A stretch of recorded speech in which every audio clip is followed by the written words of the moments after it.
Hi hello friends, welcome back to my channel. ನೀವೇನಾದರೂ ಹೊಸದಾಗಿ channel ನೋಡ್ತೀರಿ, ಈ ಕೂಡಲೇ ಸಬ್ಸ್ಕ್ರೈಬ್ ಆಗಿ ಒಂದು ಲೈಕ್ ಕೊಟ್ಟು ಸಪೋರ್ಟ್ ಮಾಡಿ. LPG ಗ್ಯಾಸ್ ಸಿಲಿಂಡರ್ ಬಳಸೋರಿಗೆ ಹೊಸ ರೂಲ್ಸ್ ಜಾರಿಗೆ ಆಗಲಿದೆ ಸ್ನೇಹಿತರೆ. ಆಗಸ್ಟ್ 1ರಿಂದ ಬನ್ನಿ ಏನದು ಅಂತ ತಿಳ್ಕೊಳ್ಳೋಕ್ಕೂ ಮುಂಚೆ ಯಾರಾದರೂ LPG ಗ್ಯಾಸ್ ಬಳಸಿದ್ರೆ ಅಂಥವ್ರಿಗೂ ಕೂಡ ವಿಡಿಯೋನ ಹೆಚ್ಚಾಗಿ ಶೇರ್ ಮಾಡಿ ಅಂತ ಹೇಳ್ತಾ ವಿಡಿಯೋಗೊಂದು ಲೈಕ್ ಕೊಡಿ.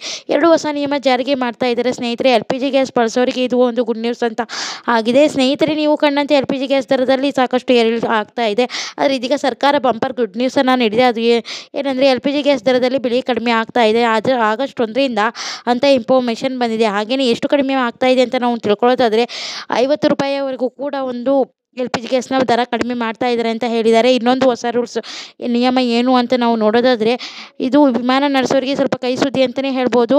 ಈ ವಿಮಾನ ಇಂಧನ ದರದಲ್ಲಿ ಹೆಚ್ಚಳಿಕೆ ಆಗಬಹುದು ಅಂತ ಒಂದು ಮಾಹಿತಿ ಬಂದಿದೆ ಸ್ನೇಹಿತರೆ. ಆಗಸ್ಟ್ 1ರಿಂದ ಸ್ನೇಹಿತರೆ ವಿಮಾನ ದರದಲ್ಲೂ ಕೂಡ ಬೆಲೆ ಏರಿಕೆ ಆಗ್ತಾ ಇದೆ. LPG ಗ್ಯಾಸ್ ದರದಲ್ಲಿ ಕಡಿಮೆ ಆಗ್ತಾ ಇದೆ ಸ್ನೇಹಿತರೆ. ಈ ಒಂದು ವಿಡಿಯೋ ಇಷ್ಟದಲ್ಲಿ ಲೈಕ್ ಮಾಡಿ, ಶೇರ್ ಮಾಡಿ, ಸಬ್ಸ್ಕ್ರೈಬ್ ಮಾಡಿ ಅಂತ ಹೇಳ್ತಾ ವಿಡಿಯೋನ ಇಲ್ಲಿಗೆ ಎಂಡ್ ಮಾಡ್ತಾ ಇದ್ದೀನಿ. ಈ ವಿಡಿಯೋ ನೋಡಿದ್ದಕ್ಕಾಗಿ ಧನ್ಯವಾದಗಳು. Thanks for watching. ಮತ್ತೆ ಸಿಗೋಣ ಮುಂದಿನ ವಿಡಿಯೋದಲ್ಲಿ.